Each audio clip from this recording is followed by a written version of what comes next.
Scooby-Doo, bee-bop-a-doo, Scooby-Doo, Scooby-Doo, bee-bop-a-doo. On this episode of the History of the Course podcast with Curtis and Josh, we finish our look at the band known as Zayo. Make sure to follow us on Twitter at IsSurvivedByPro for news and the latest episode postings. And make sure to subscribe to the show, leave us a 5-star review, and write us a comment on YouTube or whatever podcast service you're using. Make sure to check us out on TikTok and give us a follow at IsSurvivedByProductions.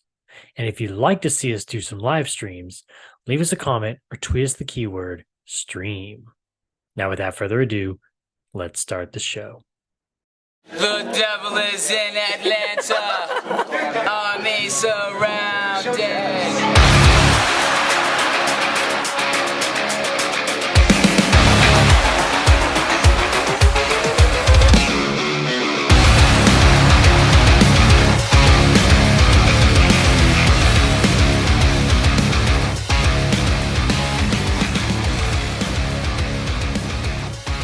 The Reaper's robes were thrown upon me. Oh, I wore the Reaper's robes. A sickle to cut our consciousness from us. Life and death adorn its blade. The snake a crutch to prop us up. A pillar to brace the crushing weight of our final mortal transition. I watched the rebels argue the rules. I watched the builders abandon their tools. I watched the heroes feed the innocent to the wolves, laughing like fools. Oh, welcome back. Welcome back to the History of the Course podcast, sponsored by the Church of the Seven Track, where each and every episode we take a look at the history of a band from the core genre. I'm Curtis, and with me, as always, is this little bearded wonder over here, Josh. What's up, Josh? This Amish guy over here. Says, hey, it's the Amish. Glad you could take time from your horse and buggy to join us for some heavy stuff, some heavy music. Amish by day, metalcore fan by night. Yeah, what's going on, man? Not much. I've been making my way through this last block of Zayo here. So Yeah. far, ... What does that mean? What does that mean? What does that I mean? mean, I'm sure they're gonna put out at least one Oh, more album. Yeah. I thought you meant like you weren't done listening to their discography. I was like, well, I mean, Oh no. you just quote us some lyrics from their newest one. So. Yeah, no. I'm done with what we've got so far. Okay, yes. Yeah, hopefully there's more to come. I mean, I feel like the situation that they're in now with owning their own, record label, they don't have to worry about, finding record labels to distribute. They can just do it whenever they want to on their own time and on their own terms. I feel like, these guys are kind of setting themselves up for a bright future with no end in sight. They will do it beyond the grave. Beyond the grave. So, yeah. Well, and they have, it's been 2 years since Crimson Corridor, so That's the nice we part, could man. be Yeah. we could be on the verge of a new one. Please, pretty please. That'd be really nice, man. Really nice. Yeah, cool. We've been teasing it for the last couple of episodes. Not gonna happen yet, but stick around to the end of the episode. You're gonna get Josh's top 5 favorite Zayo album covers. Whew, I cannot wait because there's some good ones. Some There's good a ones. lot of good ones. Yeah. I'm It was interested to tough, see where. but Yeah. I feel very confident in the choices I made. Okay, cool, man. Yeah, I can't wait for that one. More or less to see like which 5 that you chose, because again, like you said, there's a lot of great ones. And how many albums full lengths did they have? Just full lengths. I mean, probably what, 10, 11? Yeah, A ridiculous amount to at choose from. least. And I mean, again, that's not even putting in any splits or EPs or anything like that. Not saying that you chose any of those, but just in general, their discography. So to see which 5 you chose, and then to see the order that you're putting them in, I'm very interested to see that. So cool. So yeah, stick around to the end of the episode, and we'll turn it over to Josh for his top 5 Zayo album covers. Hey Josh, we had a brand new episode of the History of the Chorus After Hours podcast come out this past week. It was all about the band Touche Amore. Now, if you're not familiar, not you, Josh, because I know you're familiar with it, but other people that are listening right now, if you're not familiar with the After Hours podcast, that's kind of the baby, the child of this very podcast right here, where I sit down with my good friend and avid listener of this podcast, Eric, and we go back through some of the bands me and Josh have talked about, and kind of give more. I think you described it one time before. It's the chilled out version of the History of the Chorus. Yeah, it's where the we do funner more one. of it's the funner one. I mean, we're here on the History of the Chorus, digging deep into the history, members, and every album and everything. Whereas I'm talking to Eric about little highlights here and there and such like that. But it's kind of giving a perspective from the listener's point of view.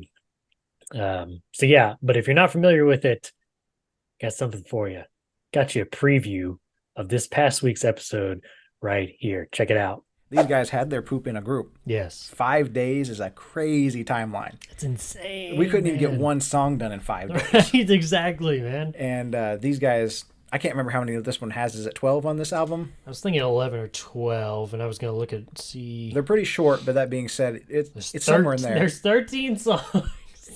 There's 13 songs, and it's around 20 minutes long. Yeah. That's insane, dude. So you're looking at an average of, whoops, I think I did that wrong. Of about a minute long for each. I mean, that's just, I don't know. I think I did that wrong, but you get what I'm trying to say. Math was never my suit in high school, man, and it isn't now. So that's why I'm stuck behind a computer doing a podcast. All right, wasn't that great? It was terrific. Josh, I don't know about you, but I had a fun time listening to that small preview.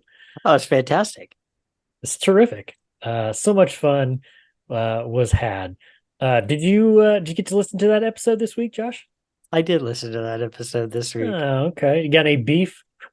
I don't necessarily have any beef, but I will say that at the beginning of the episode, you guys made a point about more bands coming through here, or why bands and why more bands didn't come through back in the day, or like in their heyday, I guess. Yeah. And then you followed it up by saying that there was a lot more here than just farms. But you guys didn't help your case by, for some reason, throwing more Southern twang on everything you said for the rest of the episode than I've ever heard the two of you use in your entire life. And we were embracing it. I've known you guys a long time. And I was like, man, they made a plea here to tell people that it's not all it's not all farms.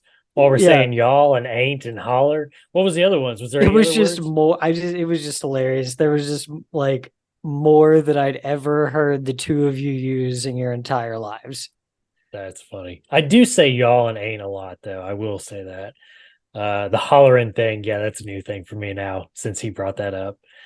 But I think it's a good way to describe like what I was trying to get at with him with like those type of vocals. It's like it's not really like screaming, but it's more like yelling. But I feel like yelling's not really a good word to describe it. So he came up with holler, and I was like, yeah, hollering's a good word. I'm gonna start using that then. So yeah. I think I've always just said yelling, like for those kind of vocals. Yeah. You you made me think of something. Do you remember? I don't remember who the band was. You maybe you'll remember. Just a couple of years ago, we were eating breakfast at a local joint here. And I don't remember. I think we were just looking it up online somehow. I don't remember how we got across this, but it was some type of like kind of localish band. Maybe not here in Tulsa, but like maybe Arkansas or somewhere else in Oklahoma.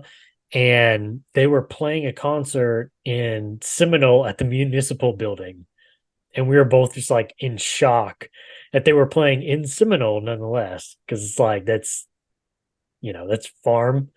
Middle of nowhere, Oklahoma.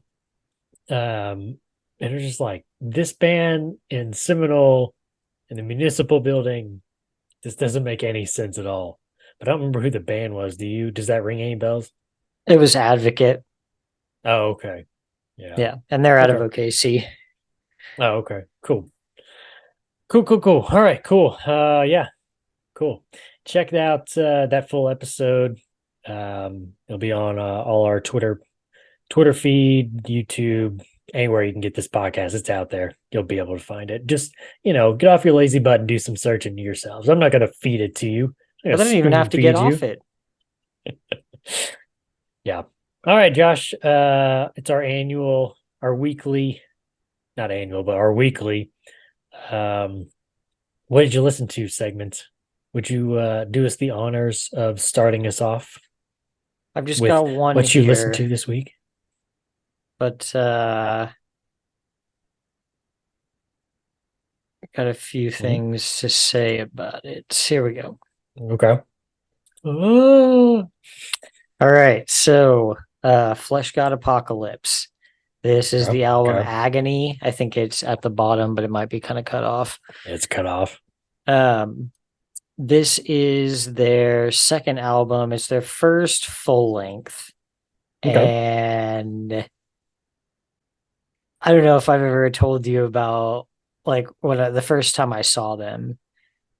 I feel like maybe you have, but go ahead and say it again. It was at the Faceless show. And Flesh God Apocalypse was opening. They came out, started getting set up, and their setup, dude, it had to have been like 20 to 30 minutes. Like so Dang. long of like their setup and sound check. Like the sound check was the part that everybody was like, what the hell is happening? Because they kept asking to like change stuff around and stuff. Like they wanted a bunch of weird placement. Like they wanted to be able to hear stuff that like you wouldn't normally want to hear in different different amps and stuff, And because if you're okay, so bass wants to hear the drums in theirs, and like right. There's things that and everybody does things a little bit differently, but this was a complete overhaul, like 100% change everything around. And it got to the point, man, that it was so long that people just started booing. Like, and I've never had that happen before. Like I've never seen that. And people like really started booing, and the vocalist, and this is while they were touring their first little EP. So they're, especially here in America, they're nobody. Yeah, it's still brand spanking new. Yeah. Where are they from? They're from Italy. Oh, okay. Yeah. But most of the lyrics are all in English. Right. There's only like a few parts that I think they do a little bit of Italian, but how was the set though? Once they finally got past all the my God, crap? Dude, amazing. But he said, so he kind of like talked to the crowd then and was like, hey guys, like we're doing this for you. He's like, I want you to have like the best experience here, of like how this sounds. And they did it for like maybe a couple more minutes, and then they're ready to go. And when they started, I was just like blown away. Yeah, it was insane. At that time, what were you gonna say? How did the crowd react to him saying that though? Did they give him more booze, or were they like, okay? No, I think people were just kind of like, all right. All right. But then you don't once know what it started, I want. dude, it was like people were looking around at each other like, what the hell is happening? Like just so dumbstruck. It was amazing. Back then they were a 4-piece. They're a 6-piece now. Okay. But they were a 4 then. And all 3 rhythm, lead, and bass, they all do vocals. One of the guys who plays rhythm, he's like the main vocalist, but the other 2 guys like also do a lot of vocals. and Okay. then the drummer was doing vocals too. And so like that was pretty Quartet. sweet. But they're crazy technical, man, and they all have like a really heavy classical background, and they all went through like music school all the way, and Yeah, what's the um, genre? it's like it's not necessarily black metal. I would say, Symphonic metal? yeah, yeah, Okay. you could say Okay. that. But I would say listen to it, man, because it's kind of its own breed. Like they stand alone. Agony is definitely the best album, I think. They're all really good, but What year is this one? Agony, let me double No, this check. yeah. Yeah. Sorry. You're good. I can't see the album title, so I keep forgetting that this one is Agony. Yeah. That's all I see is Flesh God Apocalypse and the guy all 2011. bound up. Oh, really? Okay. When did they Yeah. start? Okay. Okay. Never mind. Never mind. Okay. Nice. Cool, Man, man. when I saw them, the Faceless was touring probably Planetary Duality, maybe. Yeah. Yeah. So, and then Nice. I saw the Faceless again when they were touring one after that. Oh, okay. Cool, man. So Yeah, you I just would listen to that definitely on say, repeat? I mean, I only, other than Zayo, like I listen Yeah. to these albums quite a bit. Right. But other than Zayo, yeah, I really just, I popped on, oh shoot, no, I misspoke. I totally forgot. So they put out an album called Oracles in 2009. Okay. It is a really good album. Then they put out that Mafia EP, which has um I know at least one cover on there. They cover Blinded by Fear by who is that? Either Cattle Decapitation or oh, help me out. What's the other huge one? Like in that vein, they were like they definitely be the biggest name. I feel like if it's the guy or if it's the band I'm thinking of, I can see the Cannibal Corpse. Yes, Cannibal Corpse. Yeah. Okay, yeah, I'm about to say I can see the Um dude. Yeah. yeah, I can't remember if it's Cattle Decap or if it's Cannibal Corpse, but one of those is a cover, and they do it so much better than the original. Okay. And then Agony was 2011. Agony definitely gets the most love out of all their albums, I feel like. So Labyrinth is that's really good, King is really good, but um, you so that's know, their sophomore album, Agony. yes, yeah. Okay. Okay. Yeah, and amazing. There's a run, dude, from track 4 through track 7, I believe, that they all fit together so perfectly. Like they just go like one into the next with like these perfect little leads. Yes. But I like that. I like yeah, it. I check like a out, good album that can flow, man. yeah, check them out. They're pretty crazy. And on some of their albums, they do what we were talking about before, where it's like a double album basically, but the second half is all just the orchestral versions of Nice. the main tracks. The two members that they added to the band were a guy on piano and then this woman who does like opera style vocals. Yeah, because they were already The kind of Italians are doing known that for a their little opera. bit. The Yeah. guy who plays bass has a really crazy range, so he was doing some stuff like that in a few songs. But Nice. yeah, I would just say check it out. They really stand alone. It's you're gonna listen to it and be like, oh my god, like this, whatever they're doing here, it kicks black metal's ass as a whole. But Takes their lunch money. yeah, Cool, man. Cool, cool. Yeah, so I was obsessed, as you can tell. whoa. But Curtis, that doesn't So count. We were supposed to listen to those. I know, but the problem is we already listened to these and they were from other episodes, so I didn't count the ones that I was listening to for this very episode. But I loved everything that I was listening to so much in this episode that I decided I'm going to go back and listen to more Zayo because right now I can't get enough Zayo. I just like feed it like 2 IVs into my arms and just like keep feeding me, because it's Fair just enough. so good, man. It's so good. Yeah. Didn't I Jesse mean, they explain for themselves. didn't Jesse not like that they used his picture for He the album hated, cover? yeah, he hated the Liberate deal because he talked about the whole deal of like at that time he's kind of standing out from the band because he's wearing the eyeliner and he's doing the black nail polish and he's kind of going like in a different direction than everybody else, and he felt like they were kind of making like the record company was kind of making fun of his appearance and everything by using that, which I think it's a cool looking album artwork. But the question is, did it make the top five? We'll just have to find out later on, Josh.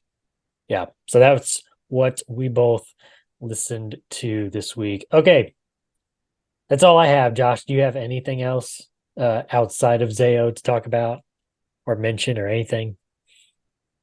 I don't Because think once so. we're in it, Oh, we're in it. I did have one funny thing that I wanted to bring up. Yeah, sir. It was just in my memories today. And it popped up. It's a pop punk drinking game. And I just thought we'd get a good laugh out of this because you would get completely wasted listening to most pop punk. You got to take one shot every time you hear the word friends, one shot every time you hear the word girl. You got to take a shot every time a song comes on with more than 5 words in the title. A Oh, good shot Lord. for every drinking reference, a shot for every nautical reference.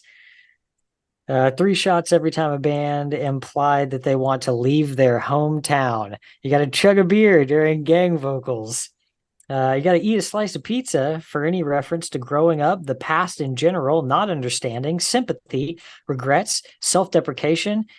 Yep, I think that's it. Self deprecation. Good Lord. Yeah, you can be wasted. So, pretty much just all the, Everything that's mentioned in any pop punk. lyrics that are in pop punk.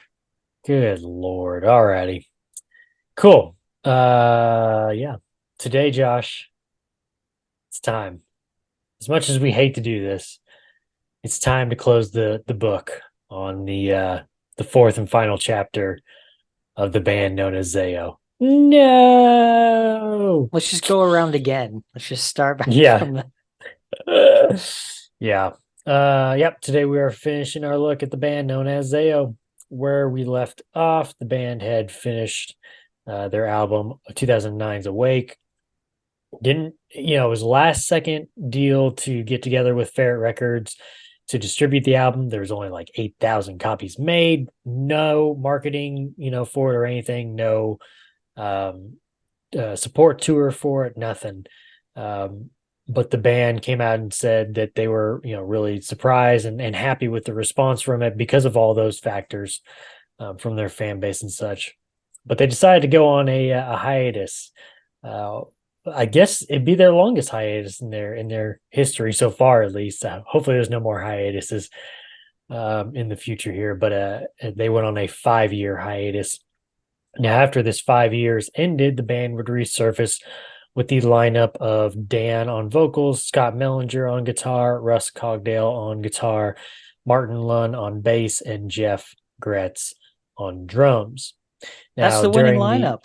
That's the win. That's gold, Jerry. It's gold. As long as those 3 guys are together, it does not matter who fills in This the is other 2 true, man. spots as long as they're decent. Who you like better at drums, Jeff or Jesse? I do like Jesse on drums. Jesse's I a do like good Jesse on drummer. drums. Jeff's a good one too, though, man. Yeah, They're they're pretty both good, man. but different Pretty good. reasons. Yeah, they both have their own kind of styles. Jesse was more like hard hitting, I feel like, whereas Jeff's more kind of technical. Yeah. So, yeah, both great drummers. During this hiatus, the band members would work on side projects such as Lonely Ghost Parade and Young Fox. But with the hiatus over, Josh, the band would get back to work. It's time for work. Chop, chop. Let's go. We need new music. They would work on material for a brand new album. Now, to kind of tease the upcoming album, they would release a 2-song EP entitled Xenophobe EP, which was self-released.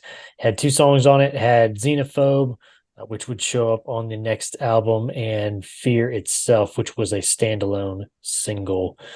And Josh, that leads us right into 2016's The Well-Intentioned Virus from Observed/Observer Records, produced by Dave Hydeck and the band. This album was distributed through the band's own record label, Observed/Observer Records.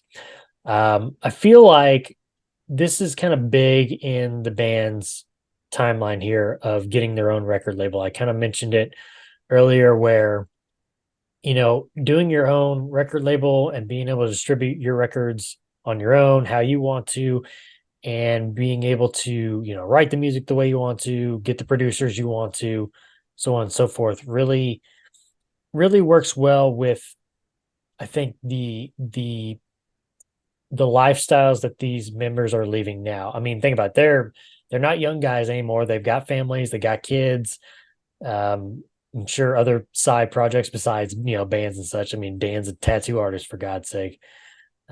So being able to be on your own record label, you're able to control, hey, we're ready to do this now. Whenever you have time in your life, you get what I'm saying? Yeah. So it's definitely a good move for the band, I feel like.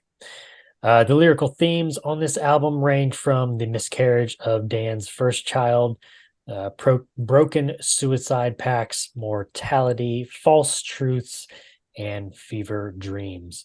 Danielle Martin of HM Magazine wrote in her review of the album, quote, Zayo has undoubtedly added to their score of culturally relevant albums with this one.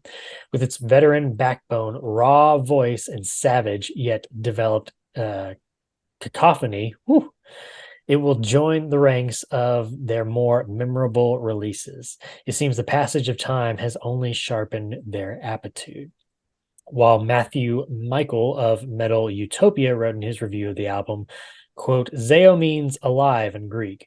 The band has returned with confidence and stayed true to its name. The Well-Intentioned Virus is a contender for the best metalcore album of the year. In fact, it may help breathe new life into the hardcore scene. Suddenly you remember the minuscule replicators dormant within your blood. Good night. The virus exults in its newfound freedom. It prepares itself and surges forward in a new effort at rebirth. It's still there, ready to break out. You're unsure of its motivation. Can you feel it? You will. Yeah. Songs on this album include The Weeping Vessel, Well-Intentioned Virus, Broken Pack Blues. I have no clue how to say this one. Jinba Itai? Yeah, I don't know. I think I did pretty good. I think I did pretty good there. Apocalypse, Xenophobe, Haunting Pools, Observed/Observer. The Sun Orbits Around Flat Earth Witch Trials, and the finale, I Leave You in Peace.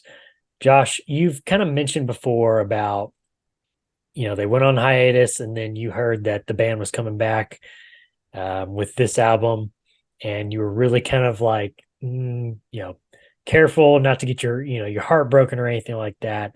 Give us your opinion on 2016's A Well-Intentioned Virus.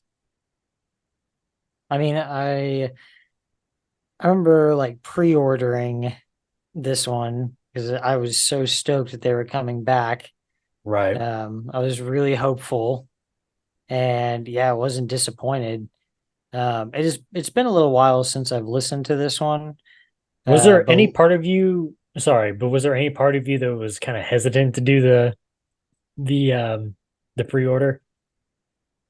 Yeah, a little bit, but I mean, here's the thing about it, like we're in the age, I mean, that was 2016. We're in the age where it's like they'll put the album up on YouTube, so you can almost kind of basically sample it before you buy it. yeah. And that's how that's how I used to be when, before the age of Spotify streaming and stuff like that.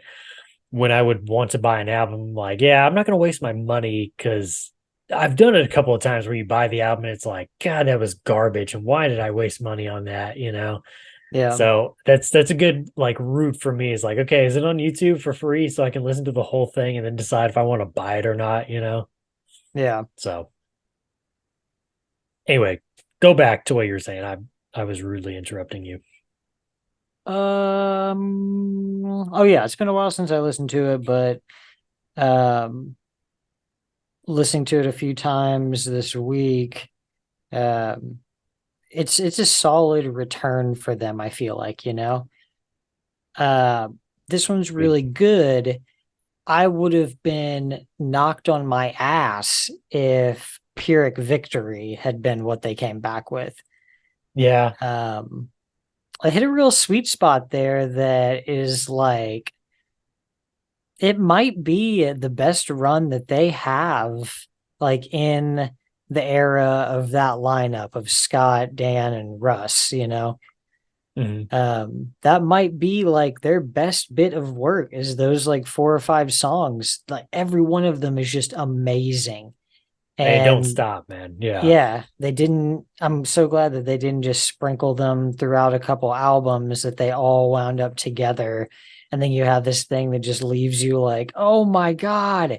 And Right. then, we didn't get another album for another 2 years after 4 years. that. 3, 4? Okay. Well, Wow. if you're talking about Crimson Corridor, then yeah, it'd be 4 years. If you're talking about because they did another EP by themselves, I think in was it 19, 18 or 19, and they also did the split with Yashira. Uh, those The two Hide came out from in Lights between and Lead Pyrrhic. to Ache. Are you talking, is Yeah. the EP you're talking about the Decoding Transmissions? Yes. Yeah. Okay. Well, I mean, if you can even call that an EP, is an EP 2 tracks? I don't know. I mean, I don't know. I They mean, just they call released it a that, but Xenophobe EP. So I know, but yeah, it's just I don't like, know. yeah, I don't know. I get what you're saying though. Yeah. But the songs go together on that. So it's kind of like I don't really want to release them as just like singles here and here, in Yeah. terms of the decoding, EP or whatever. So, but did you were you still going on this one? I feel like you were talking about this one, and then you went on. You just decided to move on to Pyrrhic Well, I Victory. was just saying that if, I mean, this is the album that they come back from their hiatus on. It's strong all around. It's got great album art. I think I only saved a couple tracks on here that uh, it's one of That those things really where like I stood out. start saving a couple and then I'm like, why? I mean, the whole album's just great, so I don't know why. Well, it just Yeah, becomes more of like because I'm in the same boat too. It's like I start saying, "Well, I like this one, this one," and the next thing you know, it's like, "Well, that's like 70." You just named off 75%, so it's like it's the whole album, bro. So then it becomes a deal where it's like, okay, which song or songs really jumped out to me? Which riffs are getting stuck in my head all day long that I'm randomly humming to myself, or the lyrics that are popping.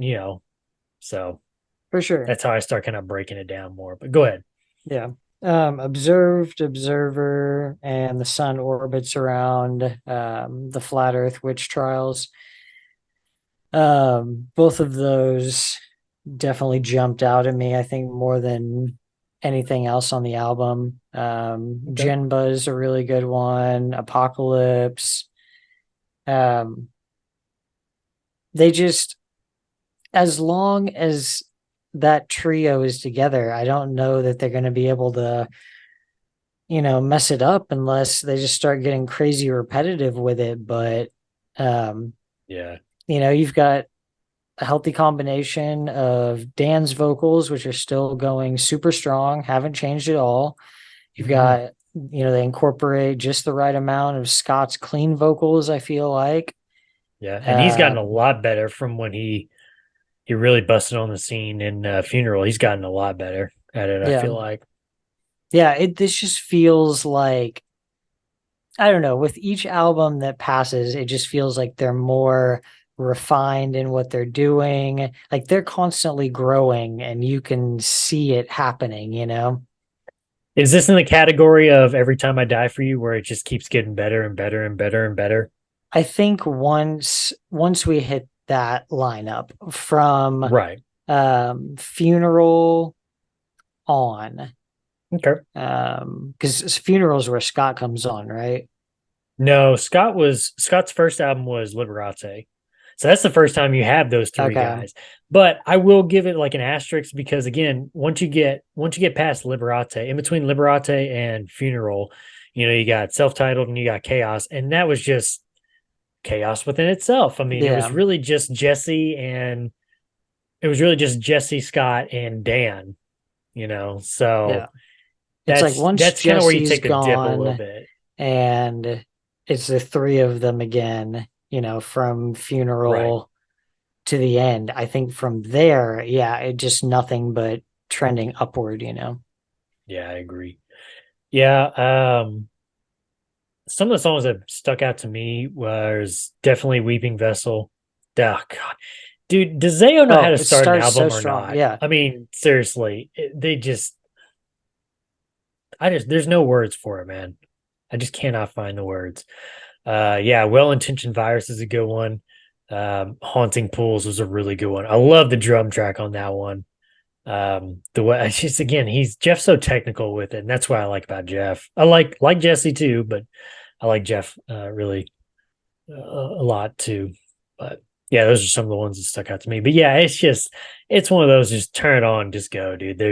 It's such a good album and such a good comeback album, out of the hiatus there. So yeah. Anything Yeah, I else? feel like we're just getting stronger, Yeah, we just keep Um, getting stronger. Like you said, they just keep getting more defined, more polished, it feels like. yeah. So We're leaning back a lot more into the squealies and weird riffs and mhm. yeah, this Those memorable is riffs, those ones that'll stick in your oh head yeah. forever. Oh Yeah. God.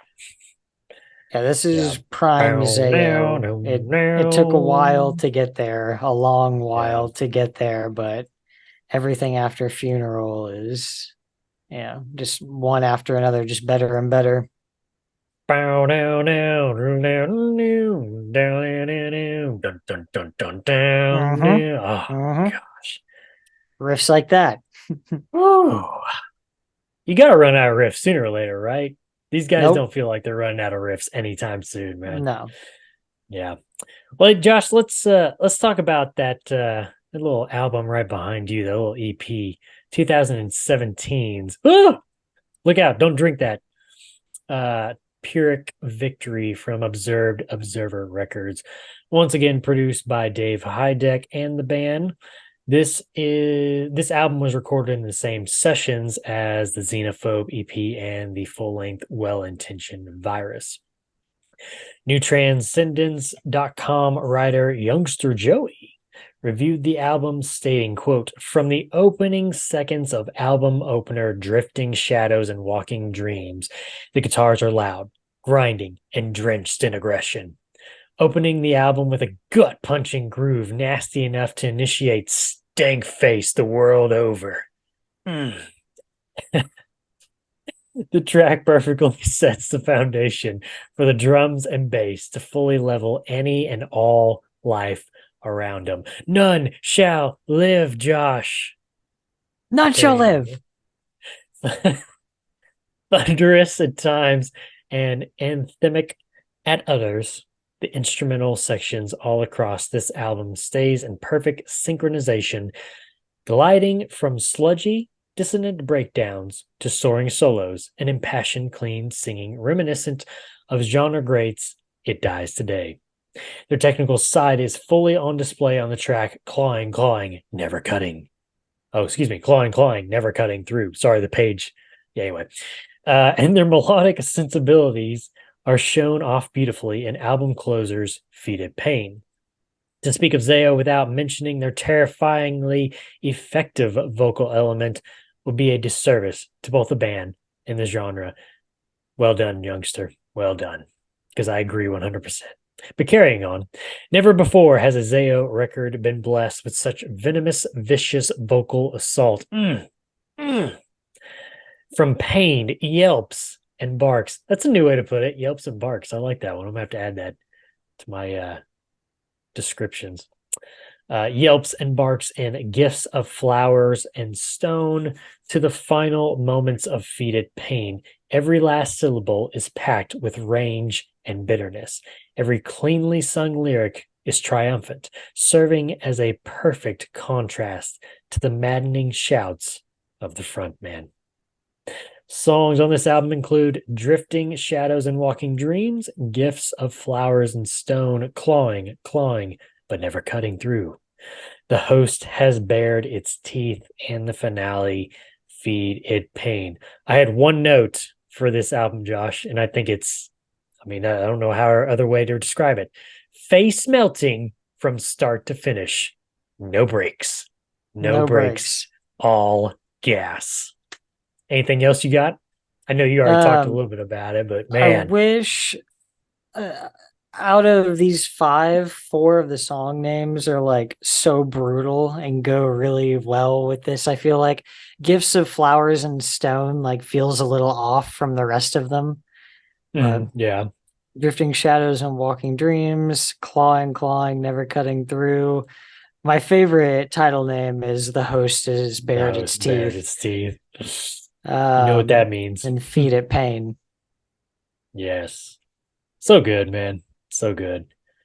Man, yeah, it would have been cool to see them come back with this one first. This be the EP, and then go into the Well-Intentioned Virus. Yeah. Yeah, the order on some of these. I mean, what can you do? They come out afterwards. I mean, it's not like you even had. You might not even had the inspiration to write a couple of these songs yet, you know? Right.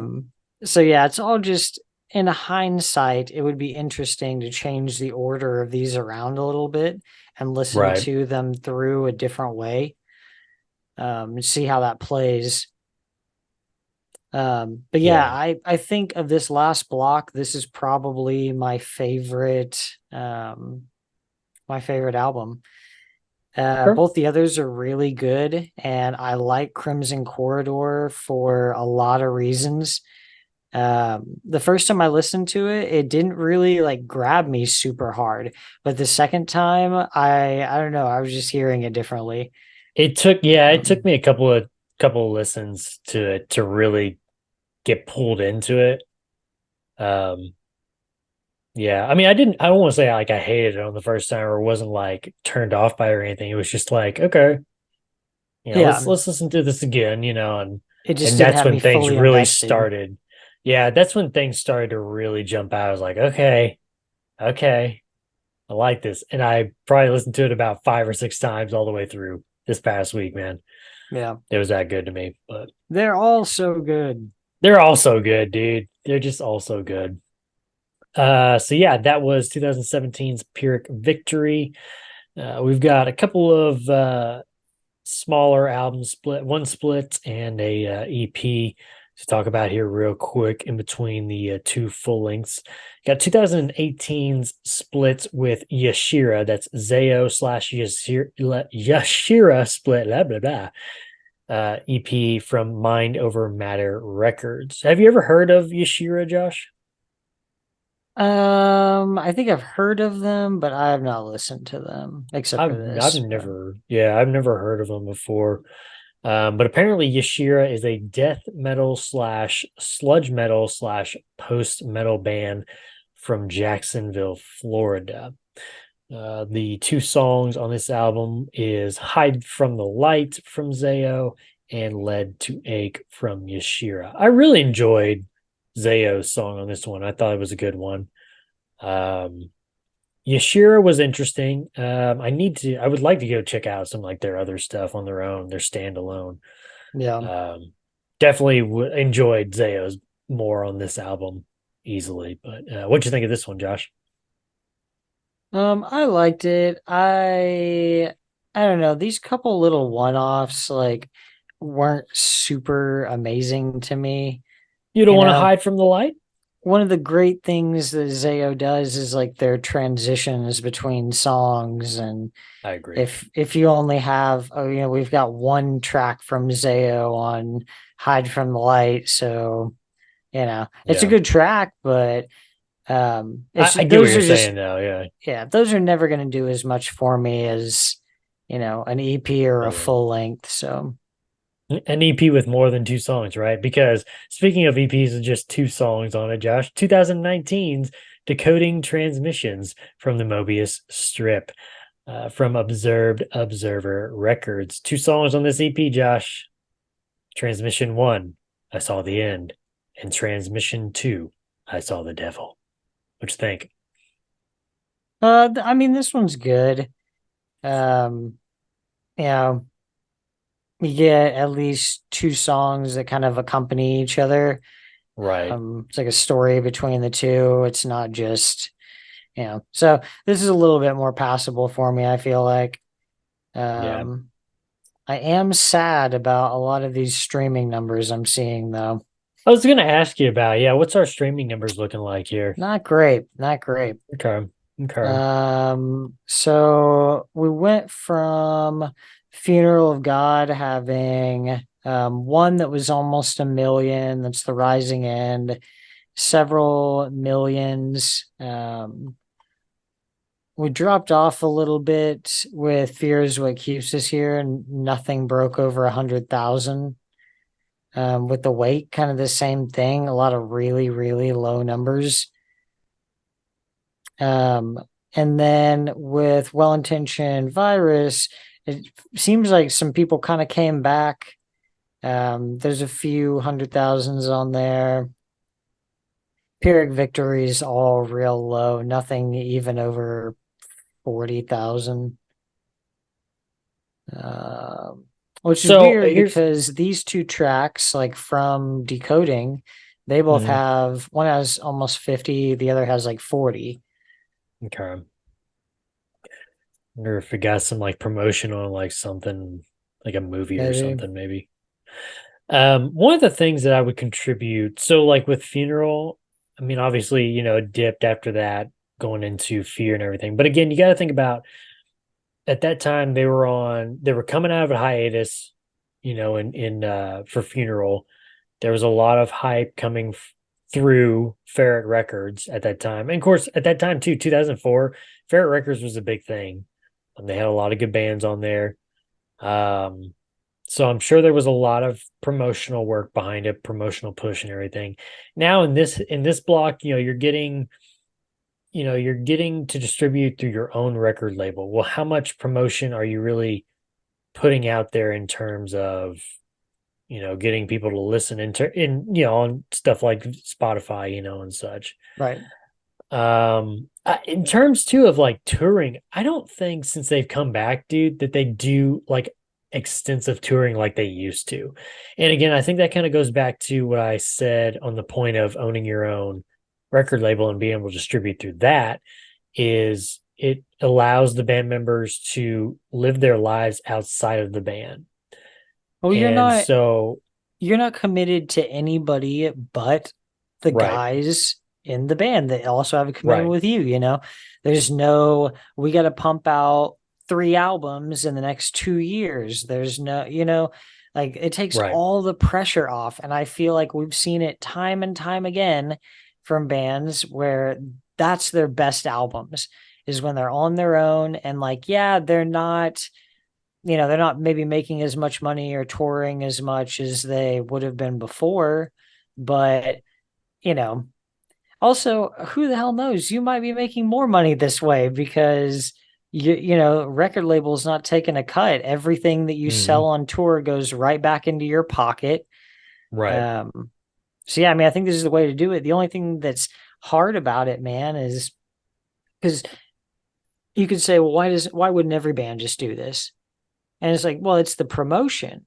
If you can't go out there and just with your socials, like get people to buy this album or listen to the album, then it's not going to work.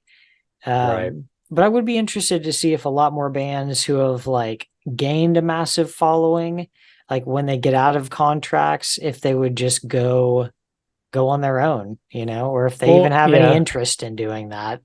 And we've seen that with Cancer Bats. They made their own to distribute their own records. I know Arsonists get all the girls. Arsonist Got All the Girls. There's others we've talked about too, and some that I've listened to, bands that I listen to that have done the same thing. And it's a smart move. I mean, you like you said, you're not contractually like a prisoner basically to a record company, even if it's on great terms. I mean, yeah, I mean that becomes your day, your day and night job. I mean, 24/7, where it's like we gotta crank out these albums, and so on and so forth. But yeah, this allows more freedom. And on that subject too, when talking about their newest album, Crimson Corridor, the recording process, Josh, officially started in 2017, the same day of the release of the Pyrrhic Victory EP. So they Okay. were already recording, getting ready for this album 4 years earlier. Now, one of those years you could probably throw away because of, COVID. We talked about it several times, on this podcast with bands getting to that point and, possibly having an album ready to go, but they end up, pulling it back and holding on to it until they can really, tour for it and everything.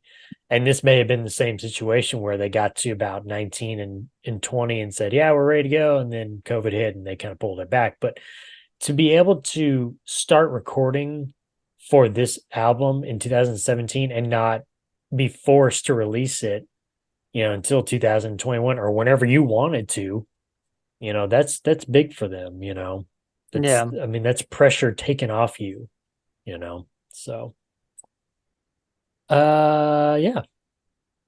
But before we get to Crimson Corridor, Josh, because I know we're almost there. We're almost there.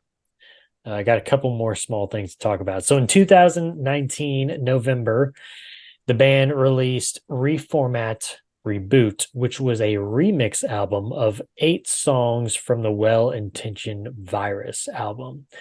It kind of made me think of the I Wrestled a Bear Once remix album.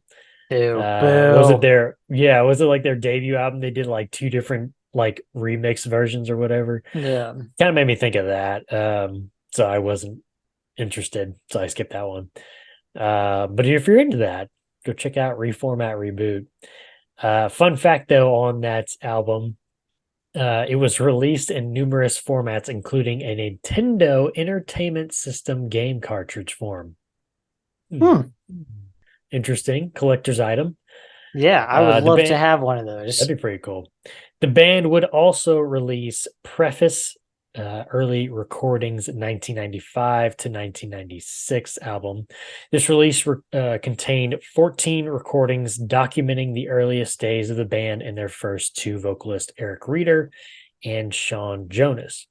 Tracks on this album come from the Sustained demo, their first 2 split EPs, an alternate recording of their song Exchange, and 6 previously unreleased tracks. If you want to check out that album, they have it for listen availability on their Bandcamp page. It's pretty interesting to listen to some of those songs, especially the unreleased ones. Yeah, enough of that, Josh.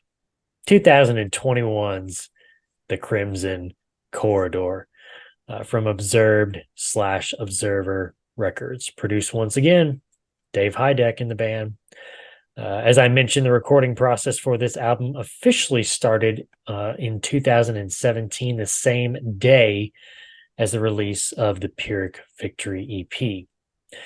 Colin from lambgoat.com dives into the album stating, quote, Ship of Thesis, both as a song and as a thought experiment, examines the concept of what dictates identity. In Zayo's case, the continuation of a band that no longer carries an original member among its ranks. And fresh off last year's release of the earliest incarnation demo material, Preface, the early recordings 95 through 96, the dictotomy? Well, that's a new word for me. Yeah, between the groups. Do you know what it is? The dick talk to me? Is that what you just said? The dick talked to me.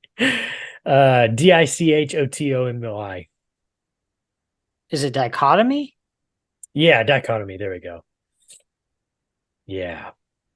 Boy, I wish I had my sound clips up right now because I had a good one for when I can't say words or I mumble, and it was bad. dichotomy between the groups that recorded 95's All Else Failed, 98's Where Blood and Fire Bring Rest, and 2009's Awake. Mhm.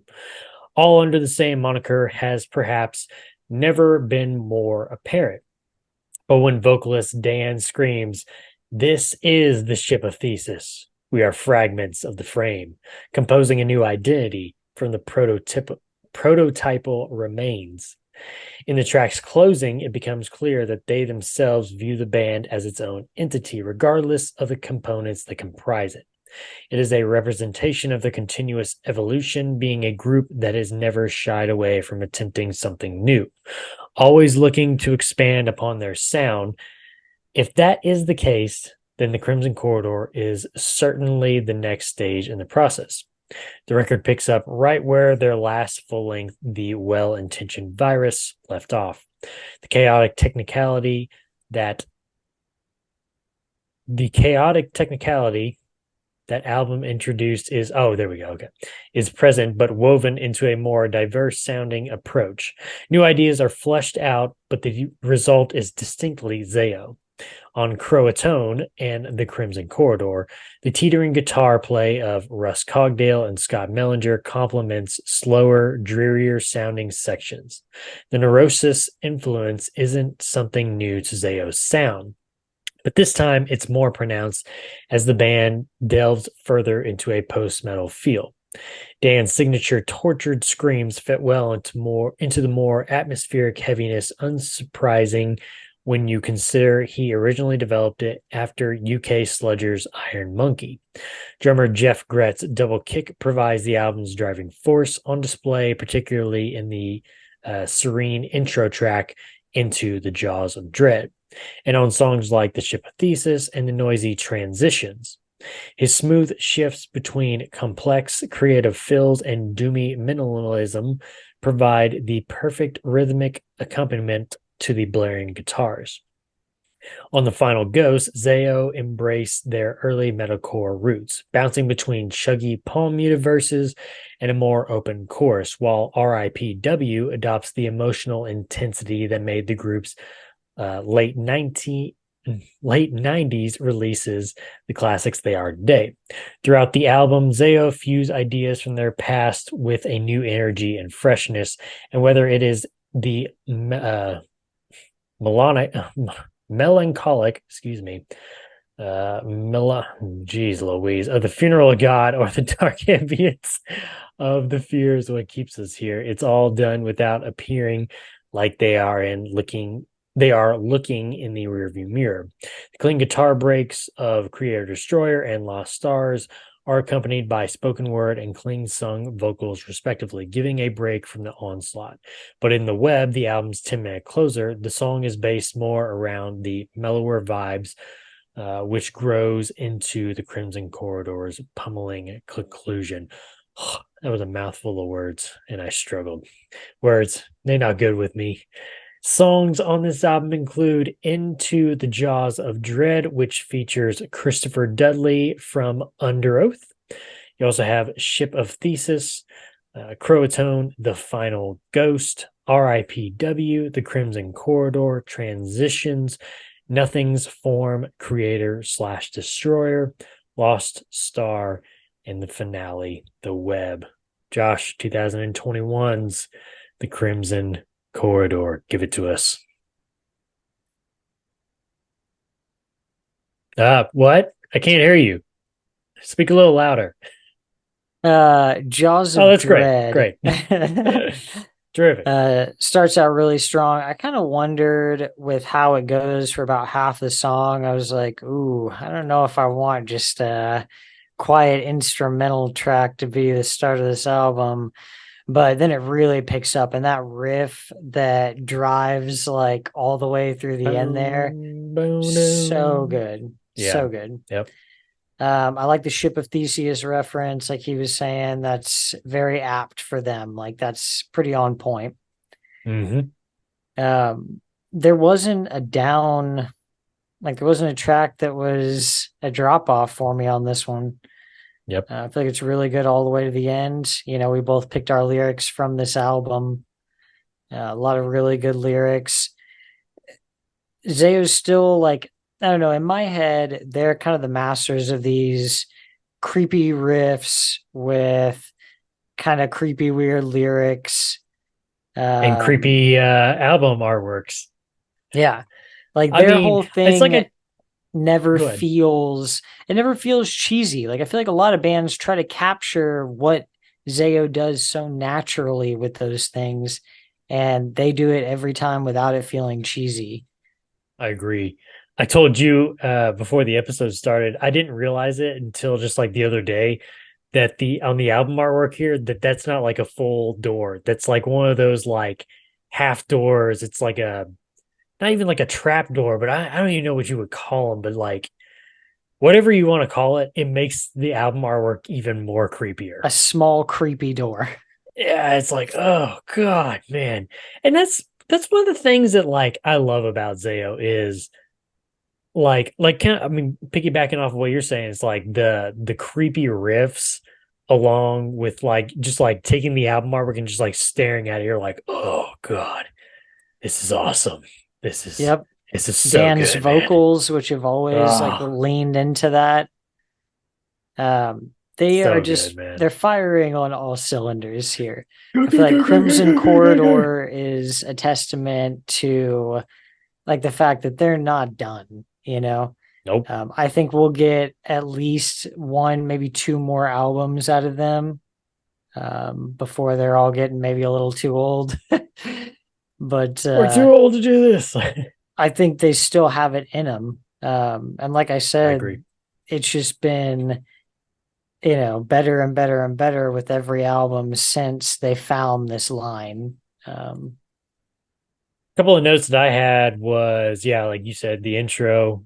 I love a good intro track. It kind of made me think of Savannah. I mean, think about it. They had Savannah was a slow intro track that didn't have any lyrics to it until you get like the little sample at the very end. But it same way as Savannah, it built from one guitar riff that was the driving force throughout the whole song into just like adding more instruments to the very end. But a great intro track. And I said it on the last album, full length album. They know how to start an album, Josh. They know how to start it.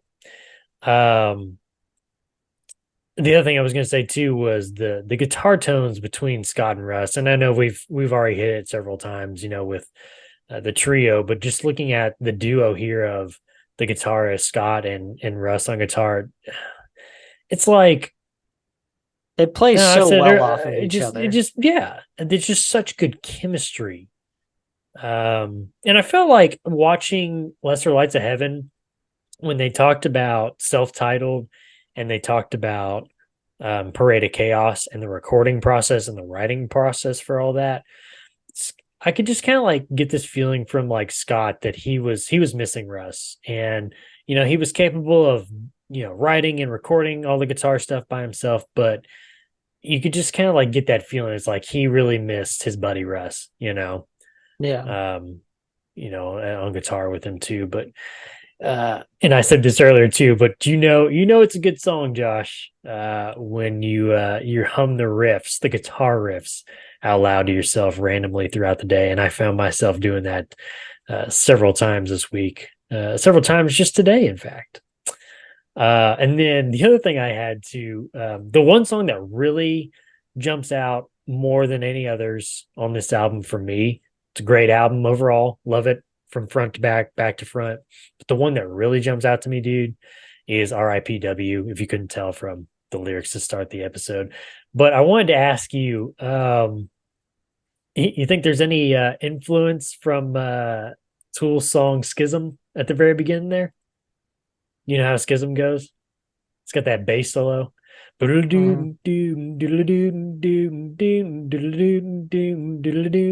maybe. And I was like, I remember the first time I heard RIPW, I was like, are we playing Schism? What's happening?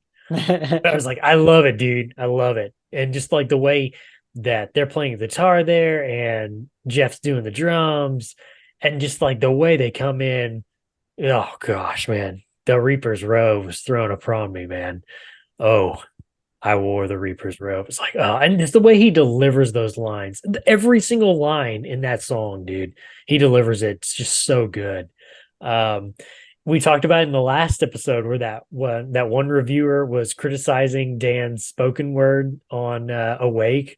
He was like, "There's no emotion to it," and blah blah blah. Bro, I'm gonna tell you something. When he did spoken word on RIPW, I don't remember the lyrics exactly, but it's kind of in the middle in the middle of the song. You can feel the emotion there. He's not lacking any emotion at all. But yeah, I'm harping on one song here, dude. Ship of Theseus, Grade One, Croatone. Do you want me to just name all the songs on the Oh, should album? you just say them I all? can. Yeah, just terrific, dude. I was curious going into this one. I think I would be lying if I said I wasn't not worried, but just kind of like cautious. You're always cautious with the newest albums. I mean, how many times have I don't want to say been burned, but I mean, you think about bands that we've talked about that have released new albums recently. Cancer Bats. We were both kind of, we're not really sure about that new one. He is Legend. We were kind of the same thing too. It was kind of like, we both absolutely hated Alexis on Fire's new album. And the Norma Jean's got a new one, and No Sleeper put one out not so long ago too. So, that newer one, we've kind of been, hit and miss on some of those. This one, it's just like, yeah, there's Dude, no missing. every one of those albums you mentioned pale in comparison for me Oh, easily. to this But album. the other thing too is you think about a lot of those. Like, let's talk about Alexis on Fire real quick. The difference between, let's just say, Crisis, their landmark album, and their newest album, Otherness, two totally different genres. So that's the one thing with some of these bands is like their genres have kind of changed a little bit.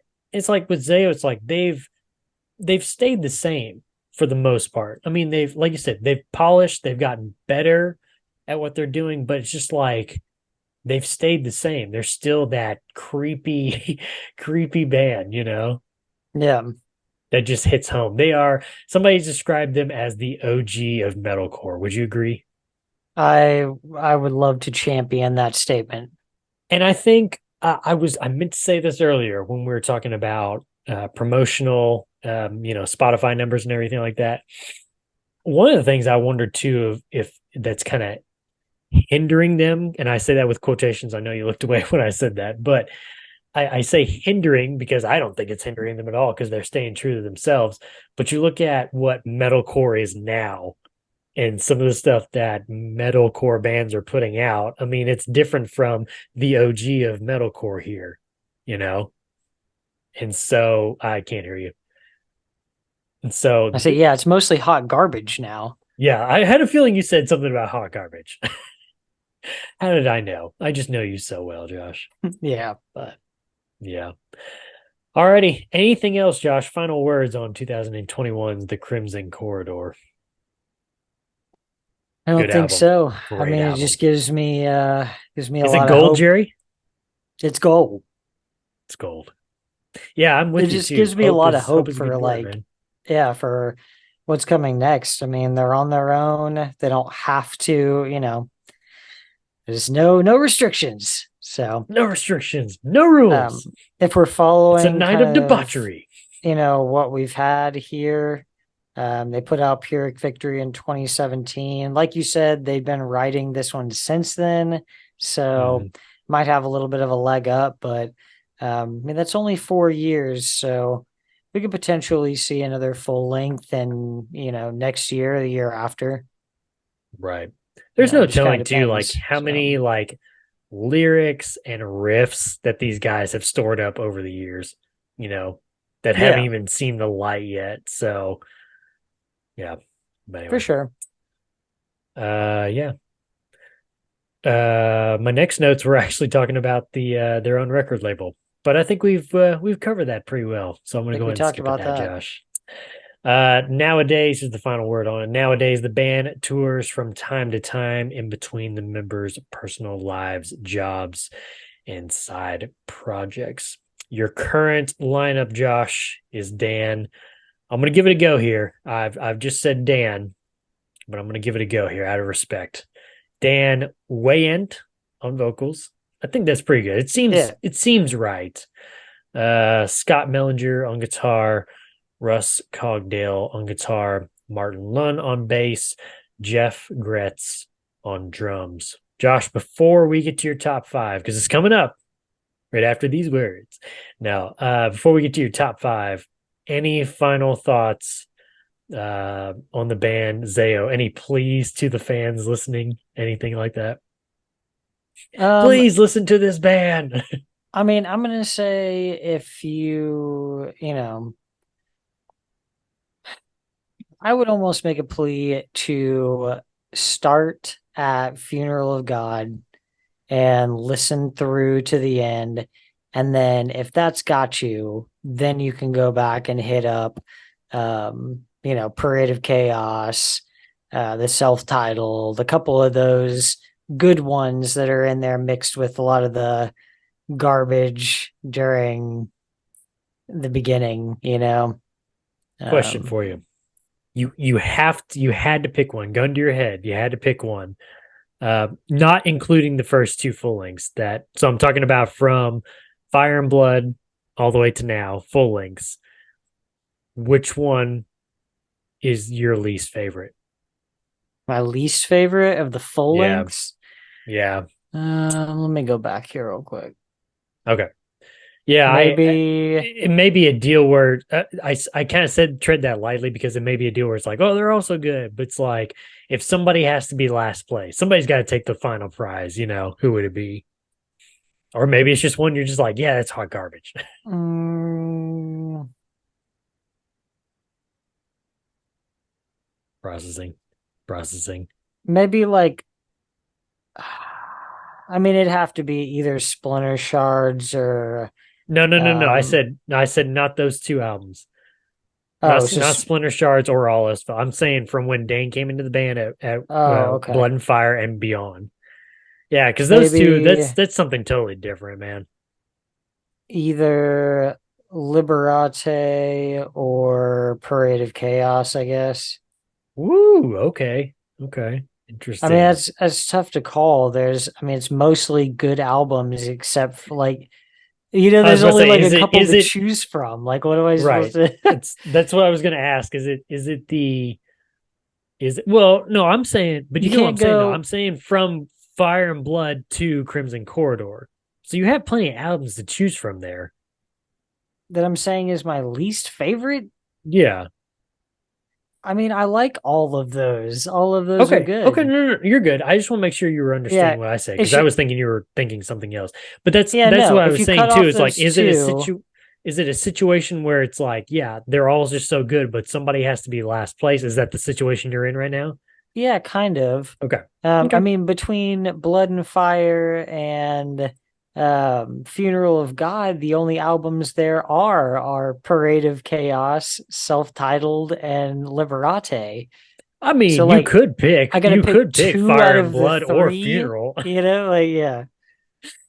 No, I'm not gonna do Uh, that. Those are amazing albums.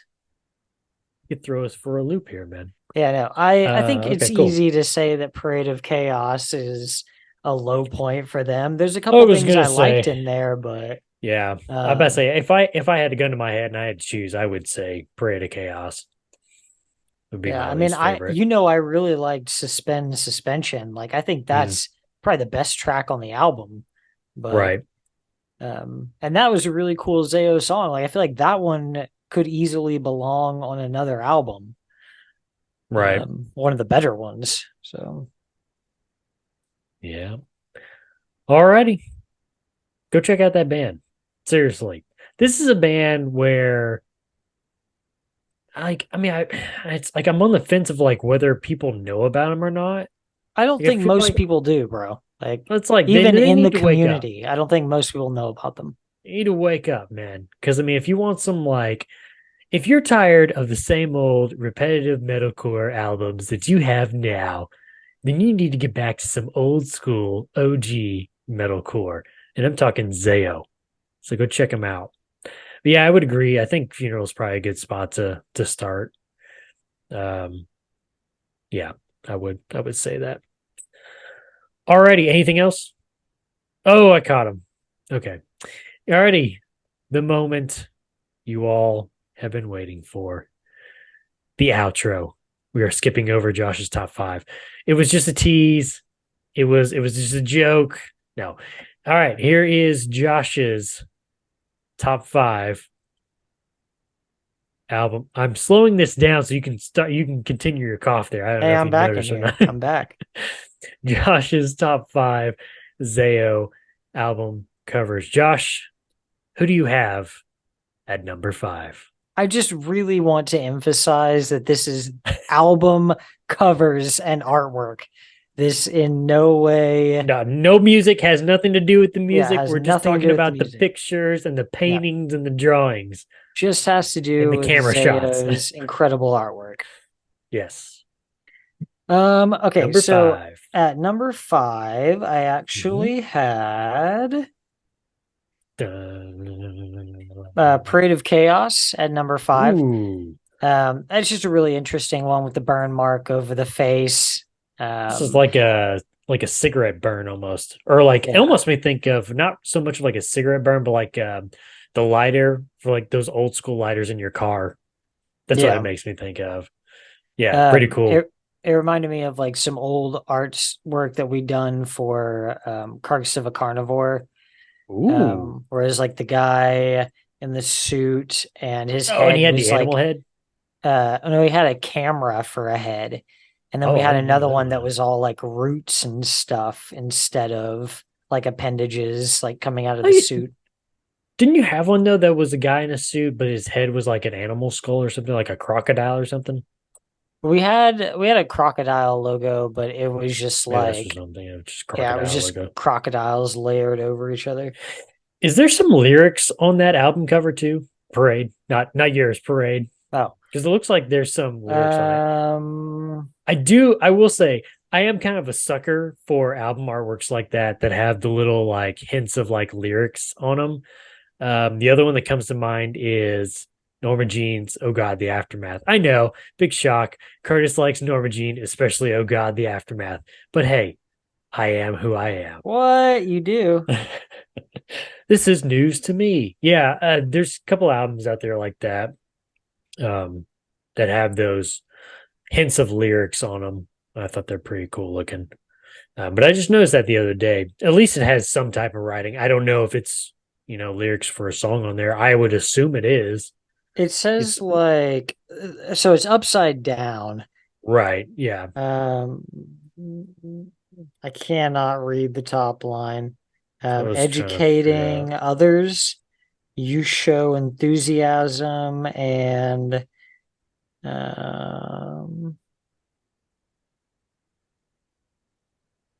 I don't know what that is for them. Supports. It's literally like, yeah, like they laid out a bunch of lyrics and then just like covered up like a bunch of it, and then so there's just Really cool looking little at that, man. little bits here and there, but yeah, I'm sure there are little bits of lyrics from the song from that album. Yeah. Cool, man.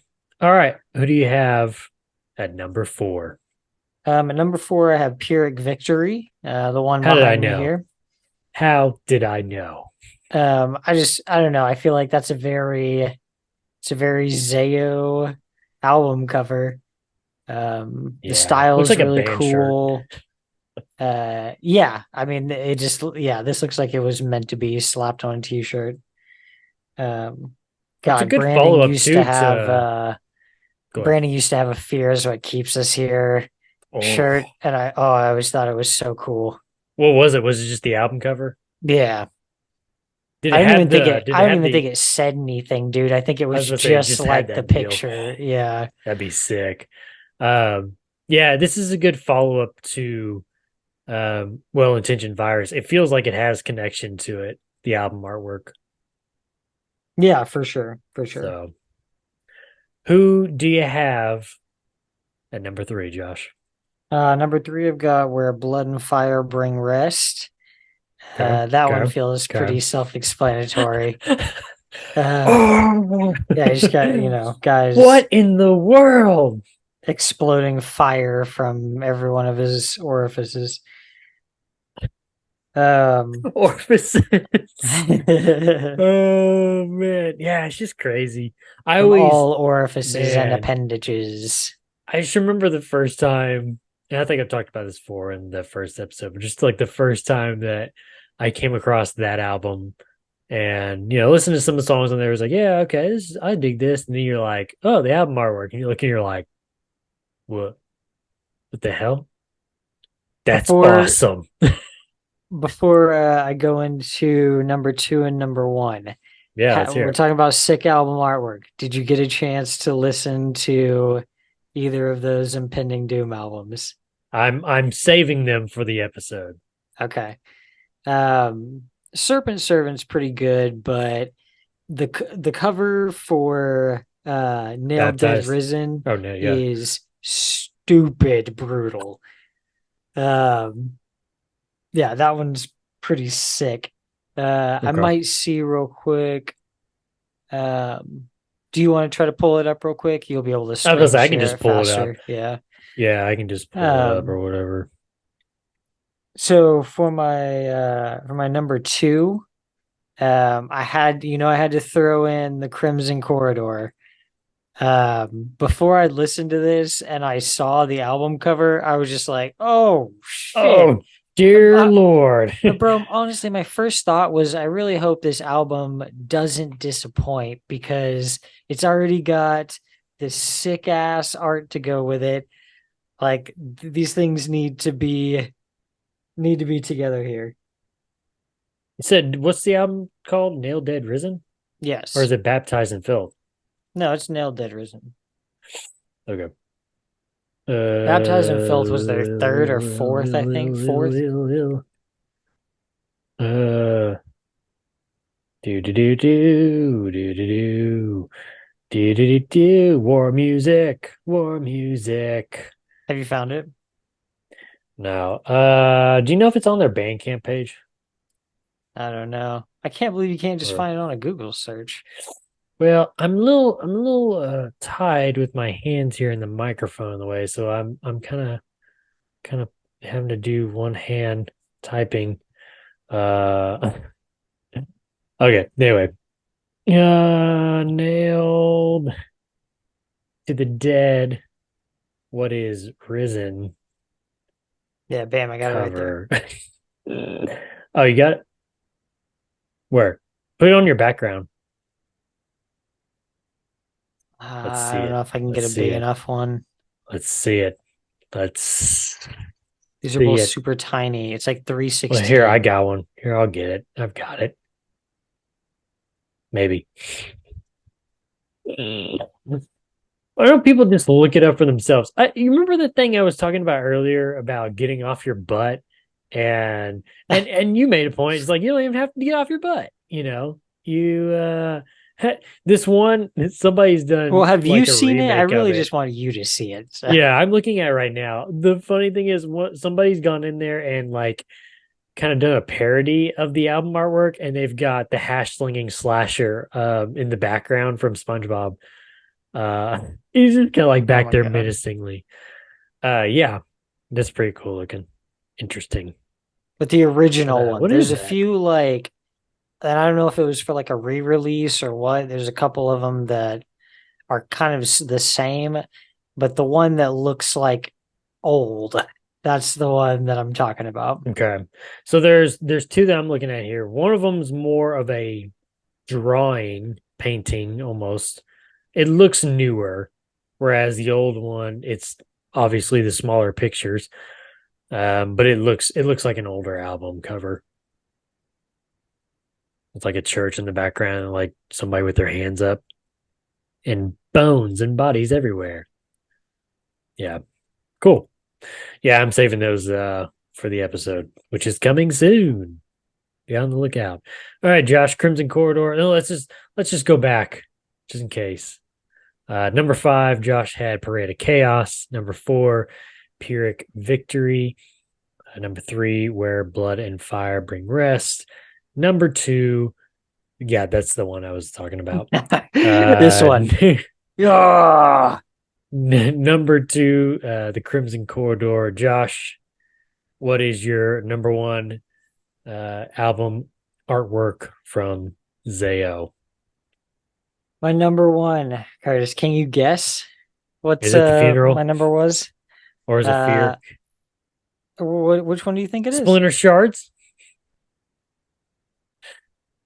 It is Make your the guess. training. It is the Training for Utopia split EP. No, It is the Yashira split EP. no, It is the Training for Utopia split EP. it's definitely not one of the split EPs. Well, I just said 2. I said Funeral and then I said Fear. Yeah, are you gonna make a guess? Or? Oh, I gotta make which one between those 2? Okay. Mm-hmm. It's Awake. It's Funeral. Wrong. Oh. Doom, doom, da, da, My number 1, Curtis, is the fear is what keeps us here. Ooh. Okay, what draws you to this one, Josh? This one I think to date was their darkest one. Okay. Album cover, right? Yes, yeah. Okay. And coming off of Funeral of God, where it's a depiction of like a statue with a cross and stuff, Mhm. and then we go the complete opposite direction, and this is like a figure in black with snakes all around it Ugh. I hate snakes. and some kind of like old house. I've told you before that I feel like just off screen, either to the left or to the right, well, I guess it would be to the left of the screen actually, is the Crimson Corridor album. I feel like these two kind of look similar, like in the environment. It's like, ugh, Yeah, oh god, very this is unsettling. creepy. Love Very it. unsettling room. I don't like it. Feels like it's like in a building in like the backwoods, deep backwoods somewhere in the south. It's just like, Yeah. ugh. Almost we kind of give like Blair Witch Project kind of vibes. It's like, oh god, I don't Yeah. like it. Yep. I don't want to find a lost video there, man. I don't wanna. Yeah. Cool, man. So once again, Josh's top 5 Zayo album cover artworks. Number 5, Parade of Chaos. Number 4, Pyrrhic Victory. Number 3, Where Fire and Blood Bring Rest. Number 2, Blood and The fire Crimson bring rest. Corridor. Fire, Blood, Bleed, Blue. Number Blasphemy. 2, number 2, The Crimson Corridor. And Josh's favorite number 1, numero uno Zayo album artwork cover is The Fear is What Keeps Us Here. All righty, Josh, let's get on out of here. Oh, wait, I forgot to ask. Any, you got a couple of honorable mentions? No, not really. Okay, make sure you follow us on Twitter at Is Survived by Pro for news and the latest episode postings, not just on this show, but our other shows as well. We gave a preview of a recent episode early in the episode of the History of the Cores After Hours podcast. Once again, that is where I sit down with my good friend and avid listener of this very podcast, Eric, and we talk about some of the bands me and Josh have already talked about. And let's just admit it, it's the fun podcast. This one's lame. You also have the Red Right Hand podcast. What is wrong? What's happening over there? We were talking about all that Zayo stuff, and then I turned over, and there was a commercial for the new Exorcist movie on. Just like, No, not good, not good. I can't get away from it. You also have the Red Right Hand podcast, which so far, which has covered all 6 seasons. I'm skipping ahead to the next podcast, which has covered all 6 seasons of the Peaky Blinders. There's also the Throne of the Dragon podcast, which so far has covered season 1, soon to be season 2. Josh, we have an alert. We have an update. We have an episode 1 title for season 2. I could have told you what the episode 1 title was going to be months ago. I could have told you. Dude, everybody's tweeting like, breaking news. Yeah, no, bro, we already knew. Yeah, a son for a son. A son for a son. Currently, we are in our Targaryen family history. We're on the verge of talking about Jaehaerys the First and his reign in the kingdoms. Woo. The greatest Also- Targaryen reign, I would argue, other than Aegon's. Yeah, well, very peaceful. I mean, we can. Yeah. It might be better than Aegon's. This is true. There was a lot of bloodshed in Aegon's time. Also, while you're on Twitter, make sure to follow my co-host at Joshua Lynn Gary. Make sure to leave us a 5-star review and write us a comment on whatever podcast service you're using. And if you want to listen to us and see our smiling faces, head on over to our YouTube page. Just search Is Survived by Productions. It's easy as that. Easy as 1, 2, 3, ABC. And that'll have every episode from all of our shows. Subscribe to the channel. Thumbs up the video. Ooh, hitchhiker finger. Look at that. Hey, buddy. Hey, buddy. You got it too? You got it too. That's right. Genetics. All righty, man. The next episode, Josh, has a little bit of a tie to this band right here, Zayo. The second vocalist in Zayo, Sean Jonas, when he left years after his departure from Zayo, he created a band known as Symphony in Peril. We'll be talking about that band's very short history. I told you just earlier. I said it's a bread Jesse sandwich. in that band too? He's not, thank God. I told you earlier. I said this band is a bread sandwich. Their history is a bread sandwich, but it's not like two slices of bread together. This is more of a like take one slice and cut it in half and fold it over. That's how much of a bread sandwich you're getting. So make sure to come back if you enjoy bread sandwiches to listen all about the band Symphony in Peril in our next episode. Until then, we'll see you.